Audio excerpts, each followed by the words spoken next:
नमस्कार दोस्तों, स्वागत है आपका डीप नॉलेज में। आज एक सवाल मैं लूँगा। एक हमारे मित्र ने ज़िक्र किया था ऐसे ही कि आखिर क्यों मैं अपना सबकॉन्शियस माइंड चेंज नहीं कर पा रहा हूँ। तो मैंने उनसे पूछा कि आप सबकॉन्शियस की चिंता क्यों करते हैं। पहले ये पूछिए कि मैं अपने कॉन्शियस माइंड को क्यों नहीं चेंज कर पा रहा हूँ। तो बोलने लगे कि वो जानते हैं कि माइंड का 90% हिस्सा सबकॉन्शियस होता है और अगर एक बार वो चेंज हो जाएगा तो फिर सब कुछ बदल जाएगा बहुत आसानी से। मैंने कहा बात तो एकदम सही है, लेकिन आपको कैसे मालूम कि आपका 90% हिस्सा सबकॉन्शियस है। तो बोलते हैं मैंने किताबों में पढ़ा है। तो मैंने उनसे कहा कि अच्छा ये बताइए कि सबकॉन्शियस या कॉन्शियस माइंड होता क्या है जिसको आप बदलना चाहते हैं। तब वो चुप हो गए। फिर कुछ देर बाद बोलते हैं थॉट्स ही होते हैं ये सब। मैंने कहा और कुछ। तो बोलते हैं थॉट्स हैं और इमोशंस हैं। फिर मैंने उनसे पूछा कि इसमें आपकी एक्टिविटीज़ आती हैं। बोलते हैं हाँ ये भी आती हैं। फिर मैंने पूछा कि सबकॉन्शियस माइंड फिर इसमें कहाँ आता है। फिर कुछ देर चुप रहे। फिर बोलते हैं पता नहीं। तो मैंने उनको पूछा या तो बताया कि क्या जो हम सपने देखते हैं क्या वो सबकॉन्शियस माइंड हो सकते हैं। बोलते हाँ ये सबकॉन्शियस माइंड हो सकता है सपना। तो मैंने उनसे कुछ बातें कही थी। मैं चाहता हूँ आप भी उनको समझें कि जब हम अपने आप को बदलने की कोशिश करते हैं, अपने माइंड को परमानेंटली चाहते हैं चेंज हो जाए, तो ये मामला इतना मुश्किल क्यों है। इसको ऐसे समझिए कि आप एक जगह हैं, एक किसी घर में या किसी झोपड़ी में फंसे हुए हैं और आप चाहते हैं उसमें से निकल करके आसमान की ऊंचाइयों में उड़ जाएं, आप आज़ाद हो जाएं। तो ये मामला मुश्किल क्यों है? क्योंकि आपको पता ही नहीं है कि कैसे आपको अपने घर में से सबसे पहले बाहर निकलना होगा, फिर एक गली में जाना होगा, फिर वहाँ से रोड पकड़नी होगी, फिर उसके बाद अगर आप ट्रेन से या हवाई जहाज़ से ट्रैवल करते हैं तो इस तरह से आपको अपने स्पेस को, अपने स्टेट को चेंज करना होगा। और वो भी ऐसा नहीं है कि बहुत आसानी से और बहुत जल्दी हो जाएगा। इसमें थोड़ा सा आपको माइंड का हेल्प लेना पड़ेगा। ये बड़ी कमाल की चीज़ है कि आप अपने ही माइंड की हेल्प से अपने ही माइंड को चेंज कर सकते हैं। लेकिन उसमें आपको आइडेंटिफिकेशन समझना होगा, क्योंकि जब भी हमारे मन में थॉट्स चलते हैं या हम कोई सपना देखते हैं या जब हम कोई चीज़ चाहते हैं, कोई डिज़ायर हमारे मन में आती है, तो वो क्या चीज़ है एग्जैक्टली, वो कहाँ पर एग्जिस्ट करती है। वो ये अगर आपको नहीं समझता तो आपके लिए अपना सबकॉन्शियस माइंड को बदल पाना ये ऑलमोस्ट इम्पॉसिबल होगा और ये ज़िंदगी भर नहीं, कई जन्मों तक के लिए इम्पॉसिबल हो जाएगा।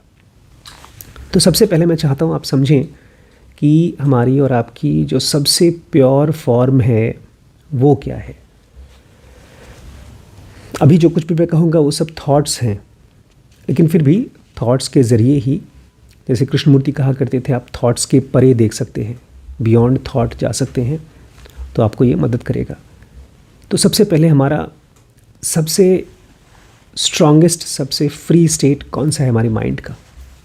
कुछ गेस कर सकते हैं? वो स्टेट जिसमें कि उसे किसी थॉट की, किसी इमोशन की, किसी चीज़ की कोई ज़रूरत नहीं पड़ती।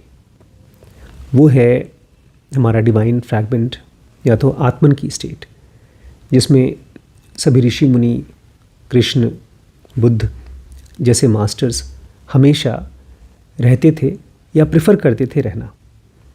तो जब आप ये बात करते हैं कि मुझे अपने सबकॉन्शियस माइंड को चेंज करना है, तो आप बेसिकली यही कह रहे हैं कि मैं अपने नॉर्मल कंफ्यूज्ड माइंड से और इस केओटिक लाइफ से शिफ्ट होकर के उसी डिवाइन फ्रैगमेंट की स्टेट में जाना चाहता हूँ जो कम्प्लीटली फ्री है, जिसको किसी थॉट की ज़रूरत नहीं पड़ती कुछ भी समझने के लिए, ना ही तो कुछ एक्सप्रेस करने के लिए।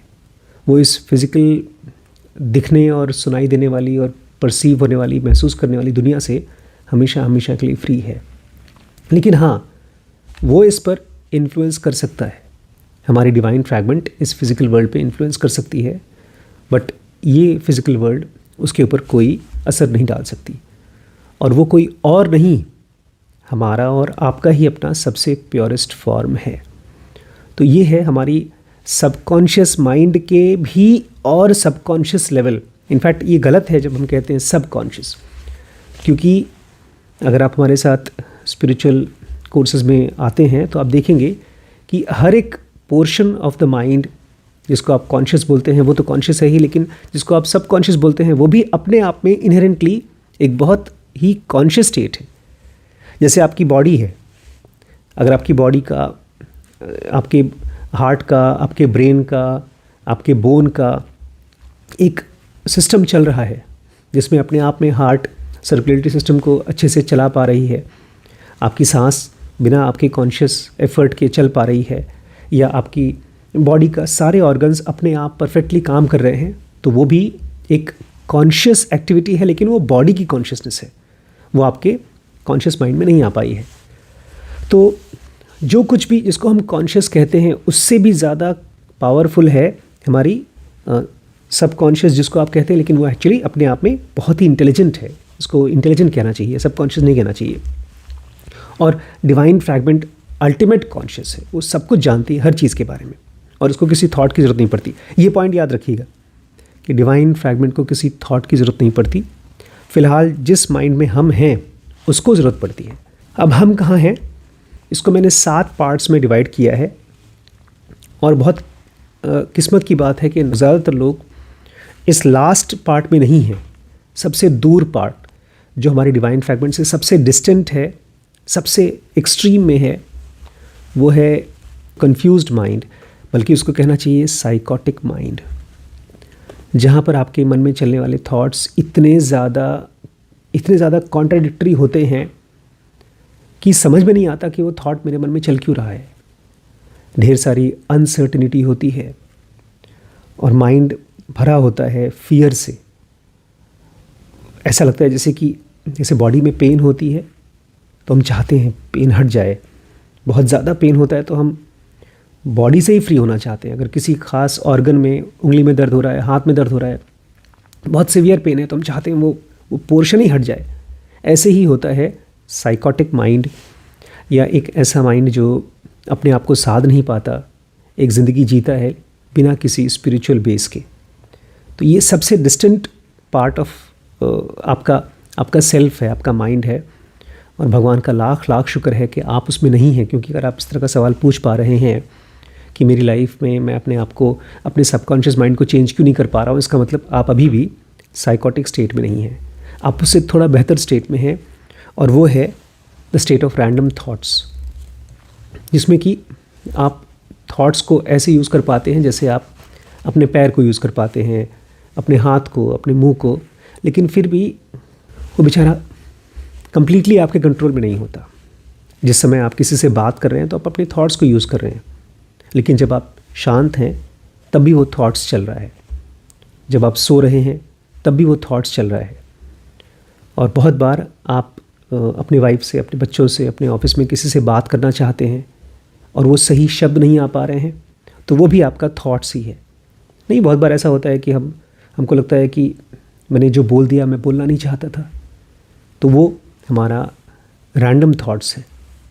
ये स्टेट हम सब की है, 90% लोगों की, और इसमें एक तरह का बोर्डम है, एक तरह का स्टेट ऑफ डिस्टर्बेंस है। इसीलिए हम इसमें से निकलना चाहते हैं, और निकलने के लिए हम एंटरटेनमेंट का इस्तेमाल करते हैं। आप वीडियोस देखते हैं, किताबें पढ़ते हैं, अखबार पढ़ते हैं, अगर घर पे हैं तो आप किसी न किसी से बातें करते हैं, आप गाना सुनना चाहते हैं, क्योंकि ये जो रैंडम स्टेट ऑफ माइंड है ये बहुत कंफर्टेबल स्टेट नहीं है, एक तरह की डिस्टर्बेंस स्टेट है।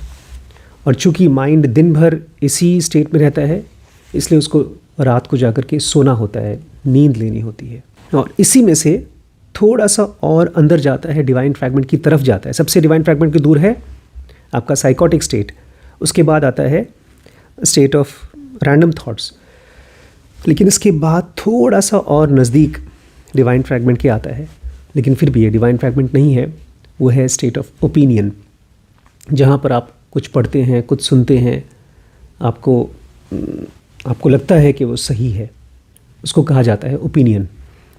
लेकिन ये अपने आप में परफेक्ट स्टेट नहीं है, क्योंकि एक ओपिनियन है। आपको अगर कोई चीज़ सही लगती है, इसे बहुत बार ऐसा होता है कि आपको किसी पर्टिकुलर मंदिर या किसी पर्टिकुलर जगह के बारे में एक ख़ास ओपिनियन है कि वो अच्छी जगह है, या वो जगह हॉन्टेड है, या किसी के बारे में भी ओपिनियन हो सकता है। आपको लगता है कि इस फला बिज़नेस में जाएंगे तो मुझे बहुत प्रॉफिट होगा। आजकल ओपिनियन का इस्तेमाल करके बहुत से लोग बहुत पैसे कमा रहे हैं। अभी रिसेंटली मैंने कुछ एड्स देखे जिसमें कहते हैं कि अगर आपका टेलीफ़ोन नंबर सही है, आपके न्यूमरोलॉजी के हिसाब से सही है, तो आपकी किस्मत बदल जाएगी। और एक भाई साहब को मैंने देखा जो कहते हैं आपकी घड़ी का स्ट्रक्चर अगर सही है, उसका रंग सही है, उसका डिज़ाइन सही है, तो भी आपकी किस्मत बहुत बदल सकती है। तो इसमें आपके ओपिनियंस का बहुत गहरा ये इस्तेमाल करते हैं। अपने आप में ना ये पूरी तरह से सही है और ना ही तो पूरी तरह से लॉजिकल है, बट कोई बात नहीं, लोग इसका इस्तेमाल करते हैं। और हम सब इस दुनिया को समझते ही हैं ओपिनियन बना करके। जब आप अपने बच्चे से कहते हैं कि बेटा पढ़ाई कर ले, अच्छे नंबर पा जाओ तो तुम्हारा करियर अच्छा होगा, तो वो एक तरह का ओपिनियन है। लेकिन ये ओपिनियन ये कंप्लीट नहीं है। इसको आपको यूज़ करना होगा, चेक करना होगा, और फिर आप और गहरे पहुंच पाएंगे, जिसमें आप पहुंचते हैं स्टेट ऑफ बिलीफ, जहां पर आपका ओपिनियन बन जाता है बिलीफ। और बड़ी ख़तरनाक यात्रा है अगर आप इस चीज़ को कॉन्शियसली नहीं करते हैं, जानबूझ के नहीं करते हैं, और एक ओपिनियन को आपको बार बार सुनाया जाए तो आपका बिलीफ बन जाता है। और अगर वो ओपिनियन कोई नेगेटिव ओपिनियन है, आप किसी के बारे में गलत सोचते हैं और वो आदमी आपकी लाइफ में घुस जाए, किसी तरह से आप फंस जाएं उस आदमी के साथ में, तो वो बिलीफ बन जाती है आपकी वरी, आपकी चिंता। और इसीलिए आप चाहते हैं कि आपका सबकॉन्शियस माइंड चेंज हो जाए, क्योंकि ये भी आपकी अब बिलीफ हो गई है कि अगर मैंने अपने सबकॉन्शियस माइंड को चेंज कर दिया तो मेरी लाइफ चेंज हो सकती है। तो अब धीरे धीरे क्या हो रहा है, आपका माइंड थॉट्स को ख़त्म करने के बजाय, थॉट्स को कम करने के बजाय और ज़्यादा गाढ़ा करते जा रहा है। एक तरफ थॉट्स हैं जो रैंडम हैं, साइकोटिक हैं, जिसमें आपको पता है कि थॉट्स डिस्टर्ब कर रहे हैं। उसके बाद की स्टेट है जिसमें कि आपका माइंड थॉट्स को यूज़ करता है वो बातचीत करने के लिए, दुनिया को समझने के लिए, पढ़ने के लिए। लेकिन उसके बाद का स्टेट थोड़ा सा सॉलिडिफाइड स्टेट हो गया है, और ये सब का सब इसलिए हो रहा है क्योंकि आपने अपने थॉट्स के साथ में काम नहीं किया। तो उसके बाद पहुंचते हैं आप अपने ओपिनियन की स्टेट पे, और फिर अंदर पहुंच करके बिलीफ की स्टेट पे। अब ये बिलीफ 90% जो हमारे केसेस होते हैं वो डिज़ायर से निकल के आते हैं, या हमारे इमोशन से निकल के आते हैं। आप थोड़ा सा इसको समझने की, एक एक्सपेरिमेंट करने की कोशिश करिएगा। आपको कोई इंसान पसंद आता है तो आपको लगेगा कि वो आदमी इंटेलिजेंट भी है, जबकि एक आदमी की पर्सनैलिटी का, उसके शक्ल का, उसके बॉडी स्ट्रक्चर का, या उसके रुपए पैसे की स्टेटस का, उसकी इंटेलिजेंस से कोई ताल्लुक़ नहीं है। लेकिन फिर भी आपको अगर वो आदमी पसंद है तो आपको इंटेलिजेंट भी लगता है। ये चक्कर है बिलीफ का। अपने आप में बिलीफ कंप्लीटली इरैशनल भी हो सकती है, लेकिन इसी बिलीफ का इस्तेमाल करके बहुत से लोग एनलाइटेंड भी हुए हैं। और वो तब होता है जब आप अपने माइंड को यूज़ करते हैं स्क्रिप्चर्स को समझने में, या ऋषि मुनियों को समझने में। अब यहाँ पर हो सकता है बहुत से लोग मेरे साथ अग्री ना करें, क्योंकि ये हमारा बिलीफ है कि हम फाइनेंशियली अगर मजबूत हो गए, सक्सेसफुल हो गए, तो हमारी लाइफ एकदम सेट है, परफेक्ट है।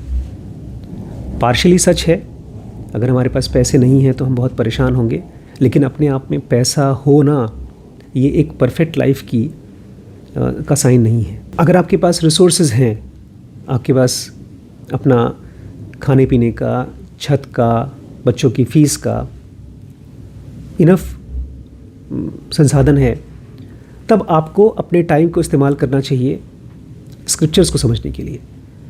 क्योंकि जो भी इंसान पहली बार ख़ुद को रियलाइज़ कर पाता है, अपने माइंड को फ्री होने की स्टेट को महसूस कर पाता है, उससे रहा नहीं जाता है, तो लोगों को बताता है। आज की डेट में ढेर सारे जेन्युइन टीचर्स यूट्यूब पे और ढेर सारी किताबों के माध्यम से हमको और आपको गाइड करते हैं।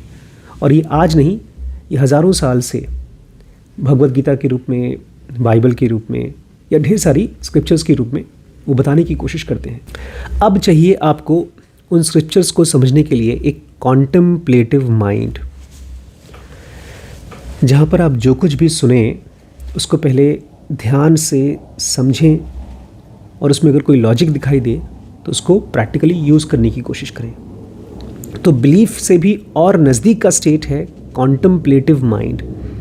सबसे बाहर है साइकोटिक, उसके बाद है रैंडम, उसके बाद है ओपिनियटेड, उसके बाद है बिलीफ और फिर है कॉन्टेम्पलेटिव माइंड, जहाँ पर वो एक तरफ तो लोगों को सुनता है, दूसरी तरफ स्क्रिप्चर्स को पढ़ने की कोशिश करता है, लेकिन उस प्रोसेस में वो कर क्या रहा है, वो उस बातचीत को जिसको सुन रहा है, पढ़ रहा है, उसको डिकोड करने की कोशिश कर रहा है। ये बहुत इंपॉर्टेंट पॉइंट है दोस्तों, कि जो कुछ भी आपके कानों में बातें जाती हैं या आप पढ़ते हैं, वो एज़ इट इज़ आप अपनी लाइफ में अप्लाई नहीं कर सकते। उसको अपनी लाइफ की सिचुएशन के हिसाब से आपको डिकोड करना होगा। तो ये एक कॉन्टेम्पलेटिव माइंड ही कर पाता है। मुझे याद है जब मैंने पहली बार भगवद गीता उठाई थी, MBBS फर्स्ट ईयर में था मैं, और मुझे लगता था कि जो कुछ भी उसमें बताया गया है वो सब कुछ मैं प्रैक्टिस करूँगा और उसको जीऊँगा, लेकिन ये कई साल तक पॉसिबल नहीं हो पाया। उसमें से बहुत सी ऐसी बातें थीं जो मेरा माइंड समझता तो था, लेकिन उसको एप्लीकेशन में बहुत मुश्किल आती थी। अब योगी लाभ और हानि के परे है, तो इसको मेरा माइंड बहुत ही नेगेटिव तरीके से यूज़ करता था कि एग्ज़ाम में अगर फेल हो गए या कम नंबर आए तो माइंड बोलता था कोई दिक्कत नहीं है, लाभ और हानि तो एक जैसा है। लेकिन वहीं पर किसी और को अच्छे नंबर मिलते थे या किसी को मेरे से ज़्यादा रिसोर्सेज मिलते हैं, वो मुझसे ज़्यादा किस्मत वाला हो जाता है, तब मेरा माइंड जेलस होता था। वहाँ पर ये भगवद गीता का श्लोक इस्तेमाल नहीं कर पाता था कि लाभ और हानि तो एक जैसा है। अगर ऐसा है तो मेरे माइंड को कहना चाहिए ठीक है, अगर वो सक्सेसफुल है तो उसकी प्रॉब्लम है, मैं अगर फेल हुआ हूँ तो ये मेरी प्रॉब्लम है, दोनों में कोई प्रॉब्लम नहीं है, कि लाभ और हानि तो एक है।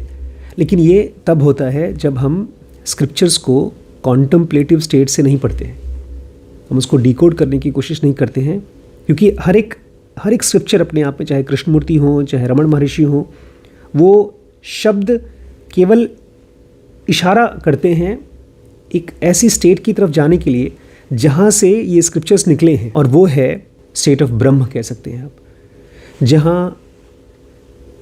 जहाँ से सारा ज्ञान निकला है। और अपने आप में वो फिर भी एनिग्मेटिक है, बहुत ही मिस्टिकल है।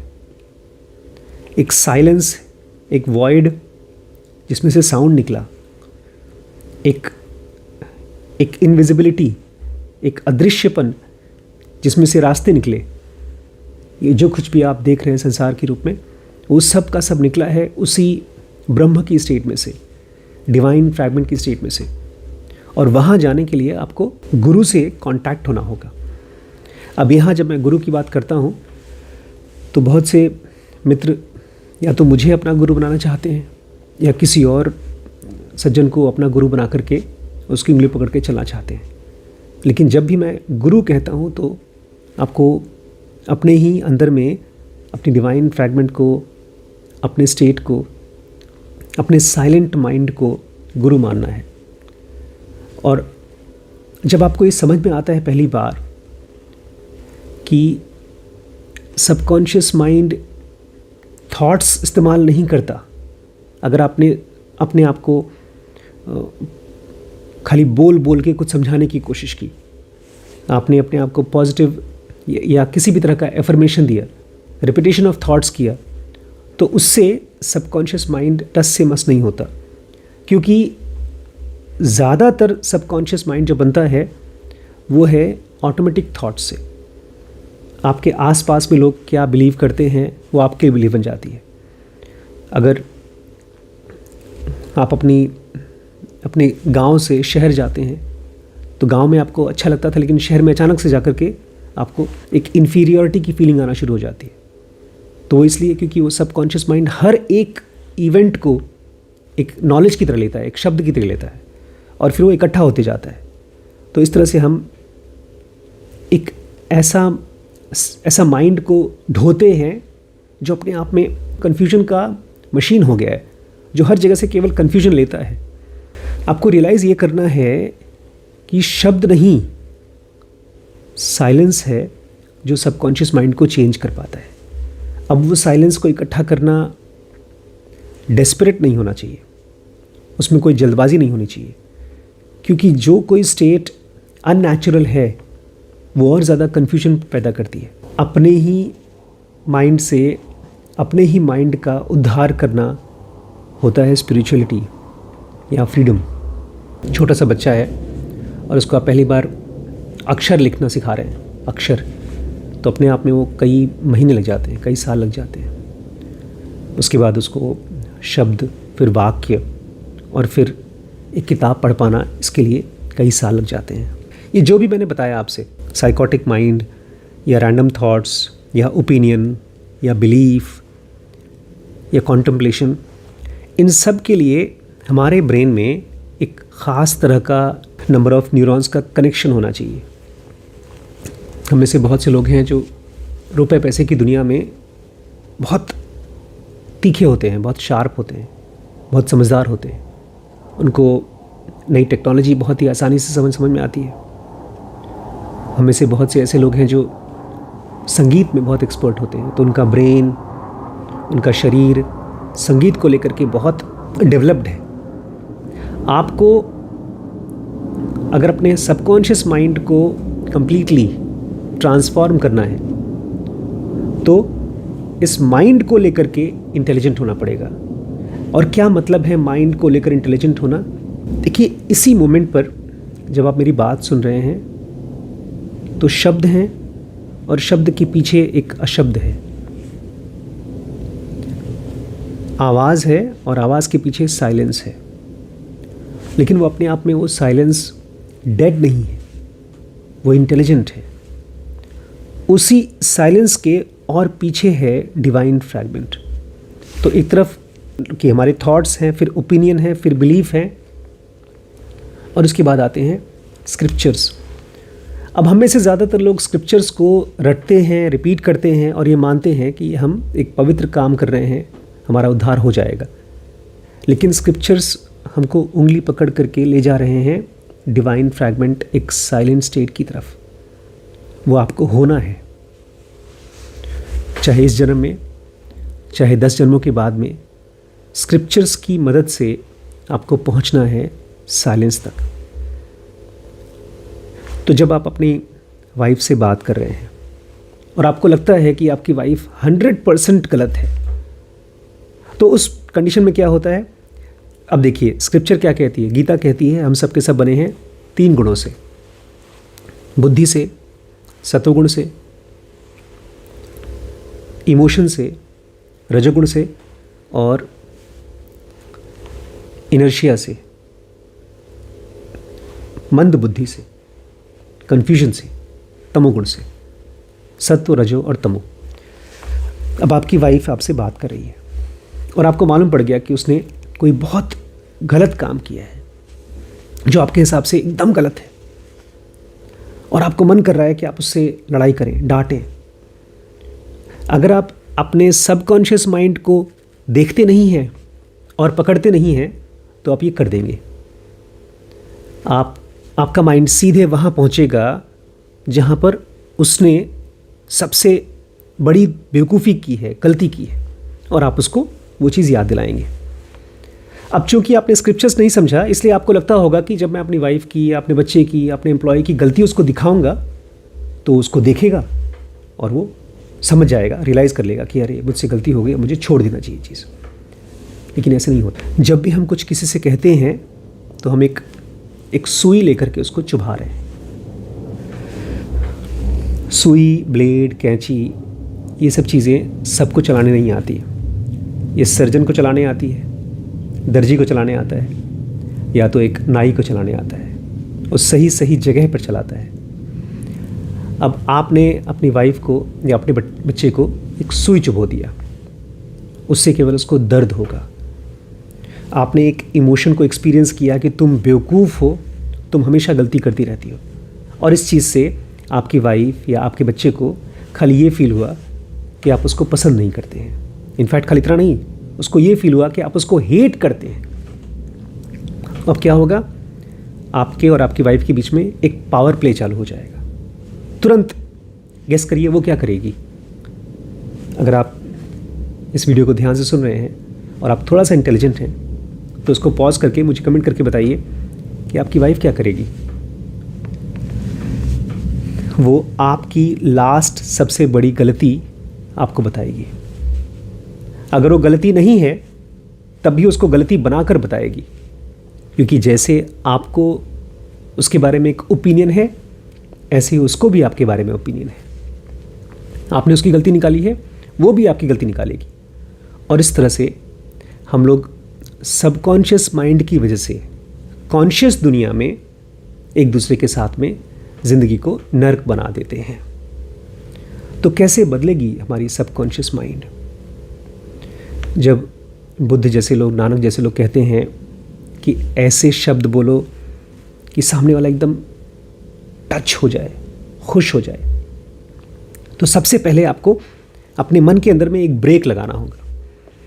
मुझे याद है कुछ महीने पहले मैं और मेरी वाइफ दोनों गए थे पौंडीचेरी, और वहाँ पर हम दोनों ने बहुत दिनों बाद एक स्कूटी किराए पर ली थी और हम चले गए थे ऑरोविले। तो जाते समय तो मौसम बहुत अच्छा था, आते समय बहुत बारिश हो रही थी, बहुत ज़्यादा, और हम दोनों एकदम तरतर हो गए। और फिर एक पॉइंट के बाद बारिश में डॉक्टर साहब, मतलब मेरी वाइफ, मुझे गाइड कर रही थी जीपीएस के ज़रिए वापस होटल तक पहुंचने के लिए, और हम लोग बाइक चलाते चलाते चलाते चलाते दूसरे शहर पहुंच गए और वो मुझे गाइड कर रही थी। फिर जब हम लोग को रियलाइज़ हुआ कि हम तो बहुत दूर आ गए, तो एक जगह रुक करके हमने उस जीपीएस को चेक किया तो पता चला कि ऑलमोस्ट 20-25 किलोमीटर दूर निकल गए हम लोग। तो फिर हमने कहा चलो ठीक है, वापस चलते हैं। फिर जब हम दोनों होटल पहुँचे तो एकदम थक गए थे और बारिश में एकदम ठंड के मारे परेशान थे। तो मेरी ज़िंदगी का सबसे अच्छा कमेंट मुझे मेरी वाइफ ने दिया था। मुझसे बोलती हैं, मुझे सर बोलती हैं, इससे मेरे सबकॉन्शियस माइंड को भी बहुत पॉजिटिविटी मिलती है। और मैं उनको डॉक्टर साहब बोलता हूँ या मैम बोलता हूँ, तो वो मुझसे कहती हैं कि आपको गुस्सा नहीं आया? मैंने कहा नहीं। बोलते आप कितने अच्छे हैं। क्योंकि उनके हिसाब से उन्होंने जीपीएस को गलत तरीके से समझा और मुझे गाइड किया। लेकिन वो गुस्सा क्या है? वो हमारे सबकॉन्शियस माइंड का एक ऑटोमेटिक फोर्स है। जब भी कहीं पर कुछ गलत हमको दिखता है होते हुए, तो हमारा सबकॉन्शियस माइंड तुरंत चीखता है और एक आदमी को ब्लेम करता है। लेकिन अगर आप स्क्रिप्चर्स को बहुत अच्छे तरीके से डिकोड कर पाएंगे तो आपके साथ भी वही होगा जो मेरे साथ हुआ है। आप देख पाएंगे इस दुनिया में गलती होती है, कोई गलती करता नहीं है। और उस दिन भी मुझे यही समझ में आया कि वो मेरी वाइफ है, हम दोनों बाइक पर एक साथ जा रहे हैं, तो वो क्यों मुझे गलत रास्ता दिखाएगी, वो क्यों मुझे भटकाएगी। हर रोज़ की छोटी छोटी बातचीत में, बिकॉज हमारा माइंड सबसे ज़्यादा एक्टिव होता है बातचीत में, हर रोज़ की छोटी छोटी बातचीत में सामने वाले को पॉइंट आउट करिए उसकी पॉजिटिविटी में। मतलब हमारा माइंड आधा तो हमारी अपनी खुद की एक्टिविटी से बनता है, बट आधे से ज़्यादा हमारे आसपास के लोग उसको बनाते हैं।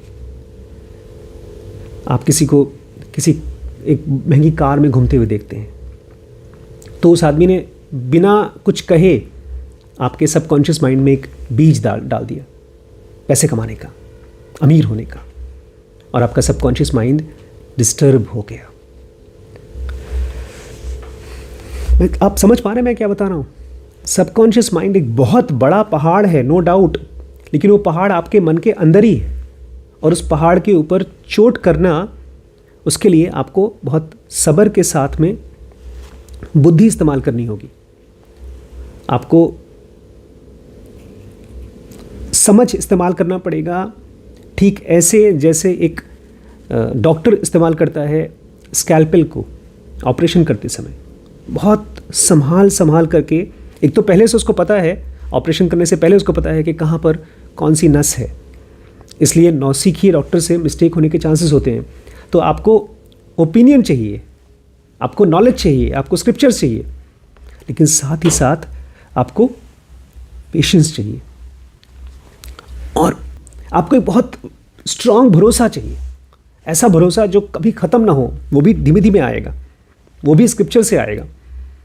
भरोसा ये चाहिए कि मेरे साथ मेरा ईश्वर, मेरा डिवाइन फ्रैगमेंट है और वो मुझे गाइड कर रहा है, और खाली मेरे अंदर नहीं, मेरे आसपास के लोगों के अंदर में भी है, उनको भी गाइड कर रहा है। लेकिन इस थॉट से आलसी मत हो जाइएगा। ये मत सोचिएगा कि डिवाइन फ्रैगमेंट ही सब कुछ कर रहा है, उसको कुछ करने की ज़रूरत नहीं है। एक मोटी सी बड़ी सी परत है हमारे और हमारे डिवाइन फ्रैगमेंट के बीच में। आपको याद है ना वो परत कौन सी है? सबसे बाहर की मोटी लेयर है केओटिक माइंड, उसके बाद है रैंडम थॉट्स, उसके बाद है ओपिनियन जो थोड़ा सा सॉलिडिफाइड थॉट्स है। अगर आप उसको तोड़ पाएंगे तब अगली वाली बिलीफ को आप सही तरीके से इस्तेमाल कर पाएंगे, नहीं तो वही ओपिनियन बन जाता है आपका वरीज, चिंता। अगर आप अपने वरीज से खाली होना चाहते हैं तो आपको अपने अंदर में चलने वाले विचारों को केवल एंटरटेनमेंट में खोना नहीं है, आपको इंटेलिजेंस डेवलप करने के लिए स्क्रिप्चर्स के साथ टाइम स्पेंड करना है, समझदार लोगों के साथ में टाइम स्पेंड करना है। इसीलिए मैं आपको इनवाइट करता हूँ मेरे साथ इस ज़ेनोगा के इस योग के यात्रा पे चलिए, जिसमें हम सबसे पहले इस पूरे विज्ञान को इंटेलिजेंटली समझते हैं, योग के विज्ञान को, ध्यान को, स्पिरिचुअलिटी को, और फिर आपको धीमे धीमे मैं एडवांस्ड योग में ले जाऊँगा।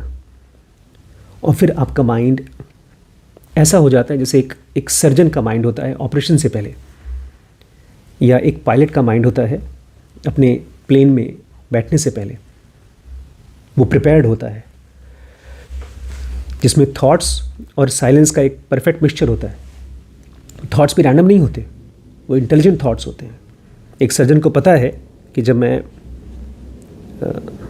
अपेंडिक्स के लिए पेट काटूंगा तो सबसे पहले मुझे क्या मिलेगा और कौन कौन सी कॉम्प्लिकेशंस हो सकती हैं। एक बहुत कोऑर्डिनेटेड एफर्ट चाहिए होता है एक पेशेंट को ऑपरेट करने के लिए, और वैसा ही एक परफेक्ट कोऑर्डिनेशन चाहिए होता है आपका और आपके आसपास के लोगों का, अगर आप अपने सबकॉन्शियस माइंड को पूरी तरह से ट्रांसफॉर्म करना चाहते हैं। यात्रा लंबी है, लेकिन एक एक कदम चलने से आप अपने डेस्टिनेशन तक पहुंच सकते हैं, और उसी कदम को मैं आपको हेल्प करने को तैयार हूं, क्योंकि मैं उसी पर चल पा रहा हूं पिछले कई सालों से।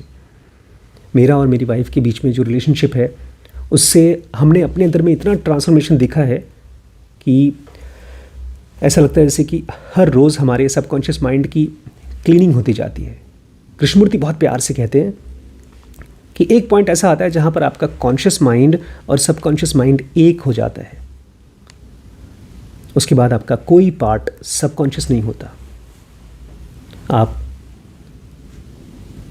थॉट्स, इंट्यूशन, मिस्टिकल लेयर, मतलब मिस्टिकल वो दुनिया को, और लास्ट में डिवाइन फ्रैगमेंट को, इन सब को एक साथ अपने अंदर में एक्सपीरियंस कर पाते हैं। और यही आपकी डेस्टिनी है। जब तक ये नहीं होगा तब तक आपका सबकॉन्शियस माइंड आपको पुश करता रहेगा, क्योंकि वो भी मजबूर है, वो भी अपने आप कुछ नहीं कर रहा है, उसको धक्का मिल रहा है पीछे डिवाइन फ्रैगमेंट का। लेकिन आपको अपनी झोपड़ी से निकलना होगा, रास्ते पे जाना होगा, वहाँ पर किसी ऐसे बंदे के साथ में हेल्प लेनी होगी जो पहले उस रास्ते पे चल चुका है। इसलिए मैं आपको इनवाइट कर रहा हूँ ज़ेनोगा बेसिक एडवांस के साथ में। और अगर आपने डिसाइड कर लिया है कि यस, मैं पूरी तरह से अपने आप को डेडिकेट करना चाहता हूँ फ्री होने के लिए, तो आप ज़ेनोगा पर्सनल में मेरे साथ हो सकते हैं। तो ये नंबर है, आप इस पर कॉन्टैक्ट करके मेरे साथ इस यात्रा में स्टार्ट कर सकते हैं। इसके अलावा और भी ढेर सारे कोर्सेज़ हैं, आप हमारे वेबसाइट dkbrains.com पे जाके चेक कर सकते हैं। और अगर आप चाहते हैं कि हम ज़ेनोगा का एक सेंटर बनाएं, तो आप हमें इस नंबर पे ज़ेनोगा बनाने के लिए सपोर्ट करें, डोनेट करें। थैंक यू दोस्तों।